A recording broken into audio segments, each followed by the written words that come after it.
Osho has said this thing that whenever saints come to him, they talk about sex, and whenever prostitutes come to him, they talk about God. So the act does not matter, but the world will always talk about the acts because all the world's a stage, as Shakespeare said. To understand something for what it truly is, it's very difficult in today's time. I am feeling horny for her. What the fuck do I do?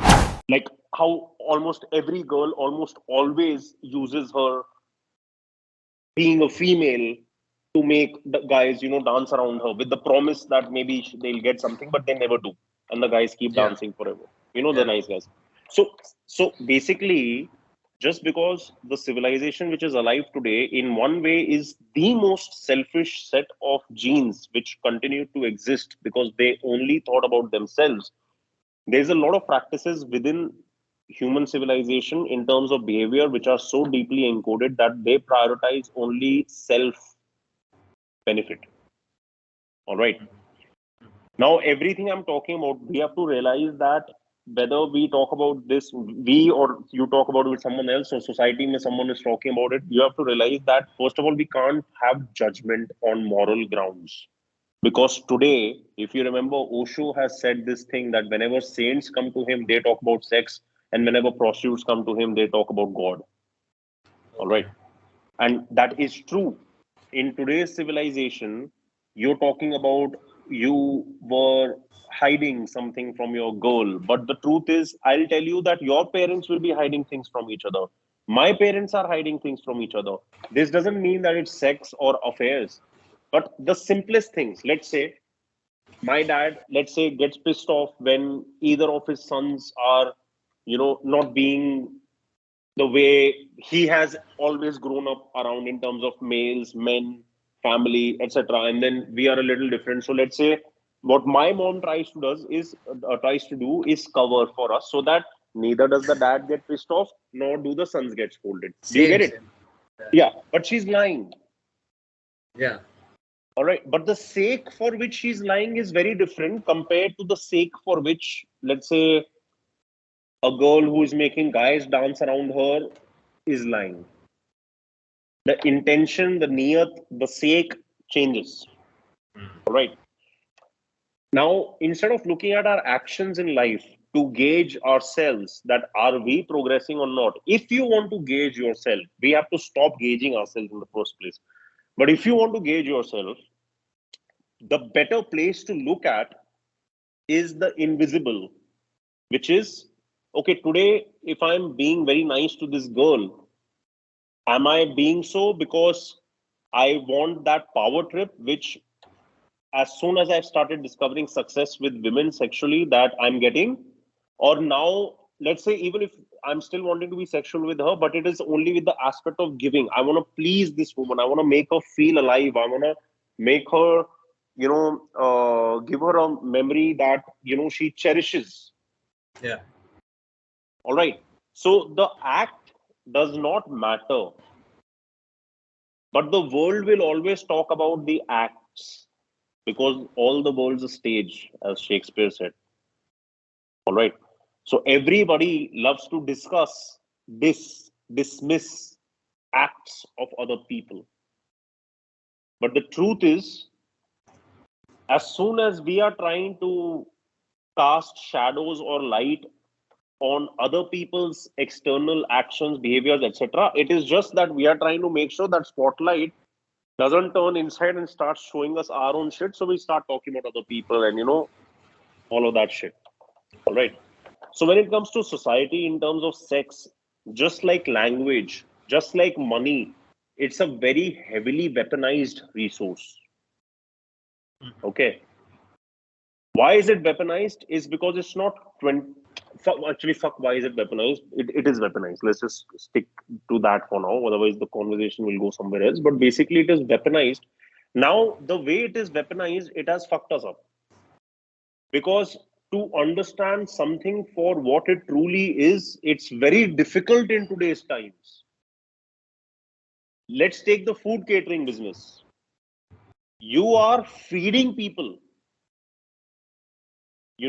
without anyone telling your workers if they are not washing their hands themselves and making sure their hygiene is clean.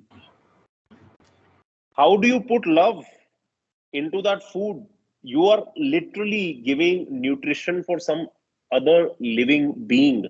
It is not taste which you are selling, it is digestion. If I eat food outside and I take a shit in the morning and it's bad, I'm not going back there. Right. All right. But today, society is, sold convenience and immediate satisfaction. That's why, for taste, people eat red coloring wala tandoori chicken, for example. Yeah. All right. And then their fingers are all red and they'll keep looking at it, but it's okay. Yeah. Right. But they don't know what the hell has been put in their body. And in the long run, how all of this adds up to fuck your arteries, fuck your joints, fuck all of you up. Exactly. Okay. Now, coming to your particular relationship, if there are two people who have come together at a very young age, it is 100% guaranteed that both of them will make mistakes, simply because they have come together before the maturation into adulthood has happened. Now, let's say you are entering a relationship as a 30-year-old person. Even if you want to be sexual with somebody else casually, the way you will handle the situation will be very different. You might do it or not do it, but before any of this, you will actually have the guts to come and discuss it with your partner. Okay? Okay. Because it's not that girls don't understand that men have sexual drive. It's not that girls don't understand that men are, in a way, built to spread their seed. All right? It's not that. On one side, yes, they want you 100% to themselves, because every woman has an insecurity of the male partner deserting her after having cost her reproductive costs, meaning you are having a child with this person and then you desert her. So that is a really big fear for a woman. All right. So that is why they try to hold on. All right. But if a woman is secure of your love for her, and if she believes you, and if you honestly know yourself that you are not ever gonna have feelings for somebody else who you might just want to be sexual with because of whatever reason, that is, everyone has their own personal equations, right?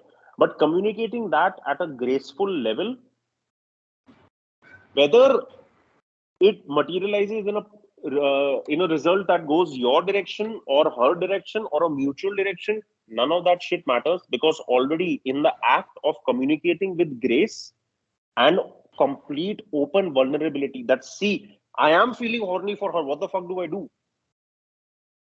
I'm talking to you about it, what do I do? This is my idea, this is what my honest level of self-awareness is, etc. Can you help me understand this or work through this, etc.? Whatever. That step itself is a step towards the growth of your relationship, regardless of the outcome. All right. Okay. So when two people enter a relationship, and that also is that younger age, 100% stuff like this is gonna happen. All right. Because the worst thing that we think for women is the man cheating. No. Okay. The worst thing for the woman is if the man ends up becoming a boy after some time in the relationship. That sucks for them more. That pisses them off more. That turns them off more. Other girls wanting to be with their partner sexually actually turns them on more for their partner and makes them work harder at making sure that they can please their partner as a romantic partner, as an emotional partner, as a sexual partner, every way. Because women are always testing men forever till death. My mom can still be testing my dad.